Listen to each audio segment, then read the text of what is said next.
2 Tawarik 28. Raja Ahas. Ahas berumur 20 tahun pada waktu ia menjadi raja, dan 16 tahun lamanya ia memerintah di Yerusalem. Ia tidak melakukan apa yang benar di mata Tuhan seperti Daud bapak leluhurnya, tetapi ia hidup menurut kelakuan raja-raja Israel. Bahkan ia membuat patung-patung tuangan untuk para Baal. Ia membakar juga korban di Lebak Ben Hinom dan membakar anak-anaknya sebagai korban dalam api, sesuai dengan perbuatan keji bangsa-bangsa yang telah dihalaukan Tuhan dari depan orang Israel. Ia mempersembahkan dan membakar korban di bukit-bukit pengorbanan dan di atas tempat-tempat yang tinggi dan di bawah setiap pohon yang rimbun. Sebab itu Tuhan Allahnya menyerahkannya ke dalam tangan raja orang Aram. Mereka mengalahkan dia dan menawan banyak orang daripadanya yang diangkut ke Damsyik. Kemudian ia diserahkan pula ke dalam tangan Raja Israel dan mengalami kekalahan yang besar. Sebab dalam sehari Pekah bin Remalia menewaskan di Yehuda 120.000 orang. Semuanya orang-orang yang tangkas, oleh karena mereka telah meninggalkan Tuhan Allah nenek moyang mereka. Dan Zikri, pahlawan dari Efraim, membunuh Maaseah anak raja, Azrikam kepala istana, dan Elkana orang kedua di bawah raja. Orang Israel menawan dari saudara-saudaranya 200.000 orang, yakni perempuan-perempuan serta anak-anak lelaki dan anak-anak perempuan. Mereka merampas juga banyak harta milik daripada orang-orang itu dan membawa rampasan itu ke Samaria. Tetapi di sana ada seorang nabi Tuhan yang bernama Odet. Ia pergi menemui tentara yang pulang ke Samaria dan berkata kepada mereka, "Lihatlah, karena kehangatan murkanya kepada Yehuda, Tuhan Allah nenek moyangmu menyerahkan mereka ke dalam tanganmu, dan kamu telah mengadakan pembunuhan di antara mereka dengan kegeraman yang sampai ke langit. Dan sekarang kamu bermaksud menaklukkan orang Yehuda dan Yerusalem menjadi hambamu laki-laki dan perempuan. Tidak adakah pada kamu sendiri kesalahan yang besar terhadap Tuhan Allahmu? Maka sekarang dengarkanlah kataku ini. Kembalikanlah orang-orang yang kamu tawan dari saudara-saudaramu itu, karena murka Allah menyala-nyala terhadap kamu." Lalu bangkitlah beberapa pemimpin Bani Efraim, yakni Azaria bin Yohanan, Berekia bin Mesilemot, Yehizkia bin Salum, dan Amasa bin Hadlai menghadapi orang-orang yang pulang dari perang, dan berkata kepada mereka, "Jangan bawa tawanan-tawanan itu kemari, sebab maksudmu itu menjadikan kita bersalah terhadap Tuhan dan menambah dosa dan kesalahan kita. Sudah cukup besar kesalahan kita, dan murka yang menyala-nyala telah menimpa Israel." Lalu orang-orang yang bersenjata itu meninggalkan tawanan dan barang-barang rampasannya di muka para pemimpin dan seluruh jemaah. Dan orang-orang yang ditunjuk dengan disebut namanya bangkit, lalu menjemput para tawanan itu. Semua orang yang telanjang mereka berikan pakaian dari rampasan itu. Orang-orang itu diberi pakaian, kasut, makanan, dan minuman. Mereka diurapi dengan minyak dan semua yang terlalu payah untuk berjalan diangkut dengan keledai dan dibawa ke Yeriko, kota pohon korma, dekat saudara-saudara mereka. Sesudah itu orang Israel itu pulang ke Samaria. Pada waktu itu Raja Ahas menyuruh utusan kepada Raja negeri Asyur untuk memohon bantuan, karena orang Edom telah datang pula dan mengalahkan Yehuda serta mengangkut tawanan-tawanan. Orang-orang Filistin juga telah menyerbu kota-kota di daerah bukit dan di tanah Negeb Yehuda. Mereka pun merebut Bet Shemesh, Ayalon, Gederot, Soko dengan segala anak kotanya, Timna dengan segala anak kotanya, dan Gomzo dengan segala anak kotanya, dan menetap di kota-kota itu. Demikianlah Tuhan merendahkan Yehuda oleh karena Ahas Raja Israel itu membiarkan kebiadaban berlaku di Yehuda dan berubah setia kepada Tuhan. Maka datanglah Tilgat-Pilneser, Raja negeri Asyur kepadanya. Hanya bukan membantu dia, melainkan menyesakkannya. Walaupun Ahas merampas barang-barang dari rumah Tuhan, dari rumah raja, dan dari rumah-rumah para pemimpin, dan menyerahkan semua itu kepada Raja negeri Asyur, namun perbuatannya itu tidak menguntungkan dia. Dalam keadaan terdesak itu, Raja Ahas ini malah semakin berubah setia terhadap Tuhan. Ia mempersembahkan korban kepada para allah orang Damsyik yang telah mengalahkan dia. Pikirnya, yang membantu raja-raja orang Aram adalah para allah mereka. Kepada merekalah aku akan mempersembahkan korban, supaya mereka membantu aku juga. Tetapi allah-allah itulah yang menjadi sebab keruntuhan bagi dia dan bersama-sama dengan dia bagi seluruh Israel. Ahas mengumpulkan perkakas-perkakas rumah Allah dan menghancurkannya. Ia menutup pintu rumah Tuhan, lalu membuat mesbah-mesbah bagi dirinya di segenap penjuru Yerusalem. Di tiap-tiap kota di Yehuda, ia membuat bukit-bukit pengorbanan untuk membakar korban bagi Allah lain. Dengan demikian, ia menyakiti hati Tuhan Allah nenek moyangnya. Selebihnya dari riwayatnya dan seluruh tingkah langkahnya dari awal sampai akhir, sesungguhnya semuanya itu tertulis dalam kitab Raja-Raja Yehuda dan Israel. Kemudian Ahas mendapat perhentian bersama-sama dengan nenek moyangnya dan dikuburkan di dalam kota, di Yerusalem. Tetapi ia tidak dibawa ke pekuburan raja-raja Israel. Maka Hizkia anaknya menjadi raja menggantikan dia. 2 Tawarik 29. Raja Hizkia.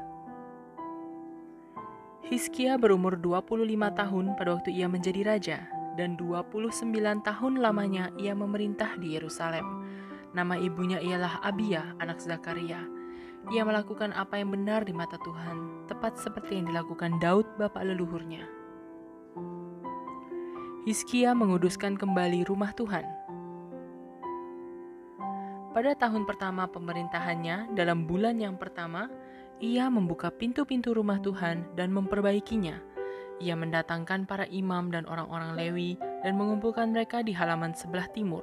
Katanya kepada mereka, "Dengarlah, hai orang-orang Lewi, sekarang kuduskanlah dirimu dan kuduskanlah rumah Tuhan Allah nenek moyangmu. Keluarkanlah kecemaran dari tempat kudus, karena nenek moyang kita telah berubah setia. Mereka melakukan apa yang jahat di mata Tuhan Allah kita, telah meninggalkannya. Mereka telah memalingkan muka dari kediaman Tuhan dan membelakanginya. Bahkan mereka menutup pintu-pintu balai rumah Tuhan dan memadamkan segala pelita. Mereka tidak membakar korban ukupan dan tidak mempersembahkan korban bakaran bagi Allah orang Israel di tempat kudus, sehingga murka Tuhan menimpa Yehuda dan Yerusalem. Ia membuat mereka menjadi kengerian, kedahsyatan, dan sasaran suitan seperti yang kamu lihat dengan matamu sendiri. Karena hal itulah nenek moyang kita tewas oleh pedang, dan anak-anak lelaki dan anak-anak perempuan kita beserta istri-istri kita menjadi tawanan. Sekarang aku bermaksud mengikat perjanjian dengan Tuhan Allah Israel, supaya murkanya yang menyala-nyala itu undur daripada kita. Anak-anakku, sekarang janganlah kamu lengah, karena kamu telah dipilih Tuhan untuk berdiri di hadapannya, untuk melayani Dia, untuk menyelenggarakan kebaktian dan membakar korban baginya." Lalu bangunlah orang-orang Lewi itu, yakni dari Bani Kehat, Mahat bin Amasai, dan Yoel bin Azaria, dari Bani Merari, Kis bin Abdi dan Azaria bin Yehalelel, dari orang Gerson, Yoah bin Zima dan Eden bin Yoah, dari Bani Elisafan, Simri dan Yehiel, dari Bani Asaf, Zakaria dan Matanya, dari Bani Heman, Yehiel dan Simei, dan dari Bani Yedutun, Semaya dan Uziel. Mereka mengumpulkan saudara-saudaranya dan menguduskan dirinya. Kemudian mereka datang menurut perintah raja, sesuai dengan firman Tuhan, lalu mentahirkan rumah Tuhan. Sesudah itu, masuklah para imam ke bagian dalam rumah Tuhan untuk mentahirkannya. Semua yang najis yang didapati mereka di dalam bait Tuhan, dibawa ke pelataran rumah Tuhan. Orang-orang Lewi menerimanya untuk diangkut keluar ke lembah Kidron. Pekerjaan menguduskan itu dimulai pada tanggal 1 bulan yang pertama. Pada hari ke-8 bulan itu, mereka sampai ke balai rumah Tuhan dan menguduskan seluruh rumah Tuhan dalam 8 hari. Mereka selesai pada hari ke-16 bulan pertama.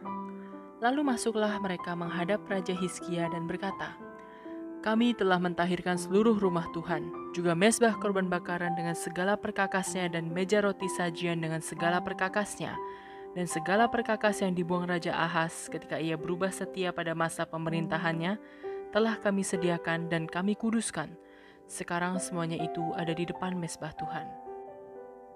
Maka pagi-pagi Raja Hizkia mengumpulkan pemimpin-pemimpin kota dan pergi ke rumah Tuhan.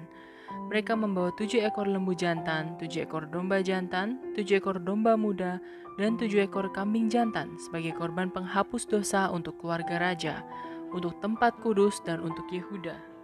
Ia memerintahkan anak-anak Harun, yakni para imam, untuk mempersembahkannya di atas mezbah Tuhan. Lalu mereka menyembelih lembu-lembu itu. Para imam menerima darahnya dan menyiramkannya pada mezbah. Kemudian mereka menyembelih domba-domba jantan dan menyiramkan darahnya pada mezbah. Sesudah itu mereka menyembelih domba-domba muda dan menyiramkan darahnya pada mezbah. Selanjutnya mereka membawa kambing-kambing jantan yang akan menjadi korban penghapus dosa ke hadapan raja dan jemaah. Mereka meletakkan tangannya ke atas kambing-kambing itu, dan para imam menyembelihnya dan mempersembahkan darahnya di atas mezbah sebagai korban penghapus dosa untuk mengadakan pendamaian bagi seluruh Israel. Sebab raja telah memerintahkan untuk mempersembahkan korban bakaran dan korban penghapus dosa itu bagi seluruh Israel.